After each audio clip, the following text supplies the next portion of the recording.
कुरुक्षेत्र ऐसा युद्ध भूमि जहां अपने के साथ ही लड़ाई, जहां कौरव एंड पांडव के बीच में लड़ाई हुआ था। इस शो में उसे ही प्रेजेंट करती है। मैंने देखी नेटफ्लिक्स पे कुरुक्षेत्र नाम से। अगर आपको महाभारत के बारे में पता है, ये शो आपके लिए है। अगर आपको महाभारत के बारे में पता नहीं है, ये शो आपके लिए नहीं है। जिस तरह से इस शो को प्रेजेंट किया, जिस तरह से युद्ध को दिखाया गया है, जिस तरह से उन योद्धाओं को दिखाया गया है, भाई साहब बाबा लेवल का है।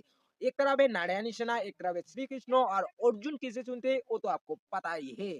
और जिस तरह से युद्ध भूमि हमें हमको लेके जाती है, और उस युद्ध भूमि में जो लड़ाई होती है, जिस तरह से दिखाया गया है, इसे भाई साहब बाबा लेवल का है। थोड़ा थोड़ा करके आपको एक कैरेक्टर का एक एक कैरेक्टर का थोड़ा थोड़ा करके जो आपको बैक स्टोरी दिखाएगा, लेकिन उतना डिटेल में नहीं जाती है ये शो, क्योंकि ये शो इंडियन के लिए बनाया गया है। महाभारत तो इंडियन को सबको ही पता है। अगर महाभारत पता नहीं है तो ये शो आपके लिए नहीं है।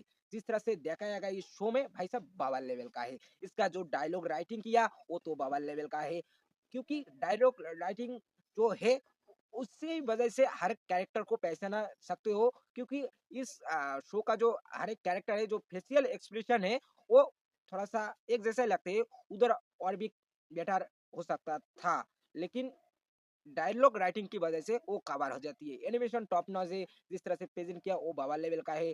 और जिस तरह से युद्ध चलती है, जो तरह से बैटल चलती है, छल कपट धर्म अधर्म, अपने परिवार के साथ लड़ाई, भाई साहब देखो, आपको तो पता है महाभारत के बारे में। और कुरुक्षेत्र की भूमि में जिस तरह से एक एक कैरेक्टर की दिखाया गया है, और जो इधर ही जो युद्ध भूमि में जो एक एक अड्डा मारे पड़े है, वो सीन, और जो एक एक कैरेक्टर को अपने फैमिली को मारने के बाद क्या बीतती है अपने के ऊपर, वो सब कवर किया है। लेकिन जो ये सीरीज डायरेक्टली कुरुक्षेत्र में ले जाते हैं, और उधर से ही कंटिन्यू होती है।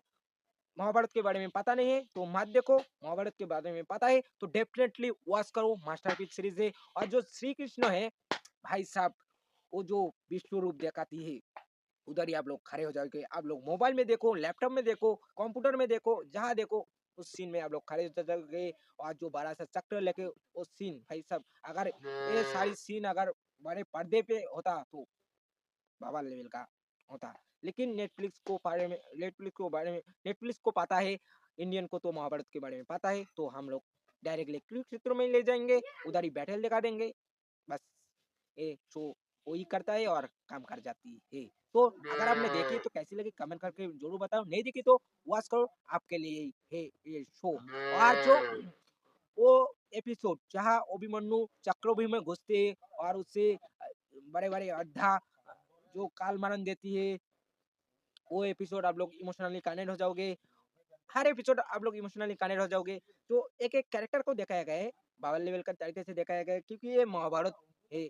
क्योंकि महाभारत तो आपको पता ही है, नहीं पता है तो मत देखो, आपको समझ नहीं आएगा। महाभारत पता है तो आप लोग डेफिनेटली वॉच दिस सीरीज, अपने फैमिली के साथ देखो। जब अभिमन्यु का जिस अभिमन्यु को मार दिया जाता है उस चक्रव्यूह में, तब उसके बाद में जिस तरह से अर्जुन कारागिर हो जाती है, और उसके बाद में जिस तरह से एक्शन लेती है, देखो एक बार। साल कपट अपने फैमिली को की साथ धर्म अधर्म का युद्ध, एक बार देखो। एनिमेशन टॉप नॉच है, डायलॉग राइटिंग तो टॉप नॉच थे। तो वॉच दिस सीरीज। तो पहले से देखिए तो कैसी लगी कमेंट करो जरूर बताओ, नहीं देखी तो देखो।